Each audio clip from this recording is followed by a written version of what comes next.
अस्सलाम वालेकुम। आज हम आ गए हैं एक और बकचोदी को कवर कर। अब स्कूल लाइफ तो सबने गुजारी भी और देखी भी है, तो जो भी कहूँगा, सच के सिवा कुछ भी नहीं कहूँगा।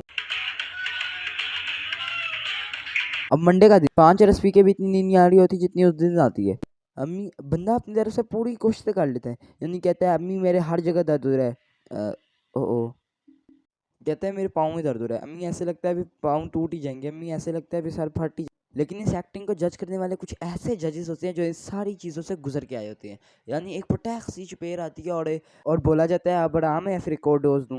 फिर बंदा बोल ही देता है कि नहीं अब ठीक है। फिर क्या करें, गालिब जाना पड़ता था। फिर बूट शूट पॉलिश करके, दांत ब्रश करके, बाल ठीक करके, पप्पू बच्चे बन के जाना पड़ता था।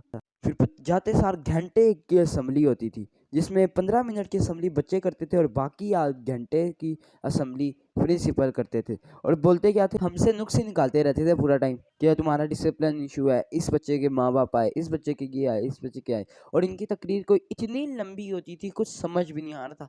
जब तक कोई बच्चा गिरता नहीं था ना, तब तक क्या अपनी स्पीच बंद नहीं करते थे। इनमें से काफ़ी बच्चों को कीड़े होते थे जो इस तरह से तराना पड़ते थे।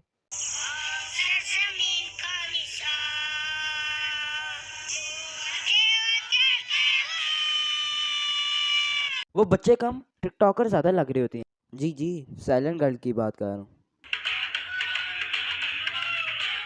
अब इन टिकटॉकरों को बंद कराने के लिए पूरी असेंबली ऐसा खड़े होने पड़ता था। अगर उनको कुछ कहेंगे तो पीछे मेमो का बता देंगे, और पीछे मैमें इस तरह खड़ी होती थी जिस तरह उन्होंने ओफ सॉरी। और इस असेंबली में जिस बच्चे ने कुछ कंडक्शन की होती थी और इंग्लिश में कुछ बोला होता है या फिर कुछ भी बोला होता था असेंबली में, वो कुछ ऐसे चौड़े हो रहे होते थे जिस तरह उन्होंने पता नहीं क्या कर दिया, हालांकि उनको कोई सुन रहा भी नहीं हो। इसके बाद क्लासेस की तरफ रवाना किया जाता था। पर पर पर इसके इसके बाद एक और जगह चेक पोस्ट पे रुकना पड़ता था, जिधर डेले फाड़ फाड़ के आपके नाखून, बैच, स्कूल का बैच है या क्या नहीं, स्कूल के कपड़े हैं कि नहीं, बाल ठीक हैं कि नहीं, सब कुछ ऐसे चेक किया जाता था जिस तरह पता नहीं क्या हो गया।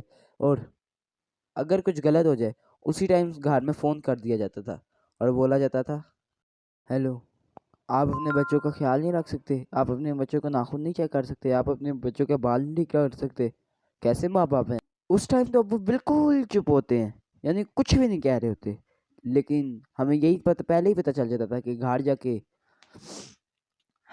इसके बाद क्लासेस की तरफ रवाना किया जाता था और क्लासेस में जाके अटेंडेंस लगी जाती थी। अटेंडेंस के बाद अदालत लगी जाती थी जिसमें पूछा जाता था, ओए कल क्यों नहीं आया। और ऐसे बहाने तलाश किए जाते थे कि टीचर भी परेशान हो जाती थी।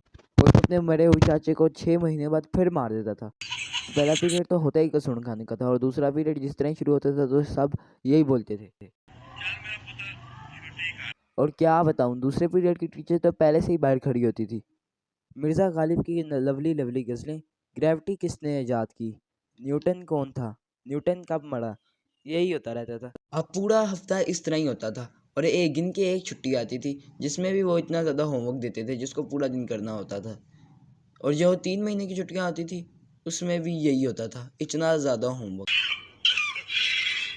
एक ही स्कूल में बहुत किस्म की टीचर होती थी, कुछ अच्छी होती थी, कुछ बुरी होती थी, और कुछ बहुत फनी होती थी, और कुछ तो ऐसी टीचर होती थी जिनके पेपर में आपके नंबर लग ही जाएंगे। अब वो इसलिए क्योंकि आप उनके ट्यूशन में पढ़ते थे। और बाकी बच्चों के नंबर तो इसलिए करते थे क्योंकि वो उनके ट्यूशन में नहीं जाते थे। और हाँ जी, एक और बहुत ही सख्त रूल कि हर बात इंग्लिश में करनी है, जो कहना है इंग्लिश में कहना है, इवन कि बाथरूम भी जाना है तो भी इंग्लिश में ही कहना है। अब बैक बेंचर तो इस चीज़ से रह ही जाते थे क्योंकि वो कहते थे इतनी इंग्लिश कहाँ से इकट्ठी करें, रहने देते हैं, घर जाके ही कर लेंगे। तो चलो यार, आज की भगचोदी के लिए इतना ही। अगली वाली वीडियो में से भगचोदी कंटिन्यू करेंगे। तो चलो यार, लाइक कर दो और सब्सक्राइब भी कर दो और होमवर्क भी कर लेना, लेकिन नीचे जो बेल वाला आइकन है उसको भी दबा दो। वीडियो के नीचे जो बेल वाला आइकन है उसको भी दबा दो, ताकि मेरी वीडियो मिले सबसे पहले। And bye bye.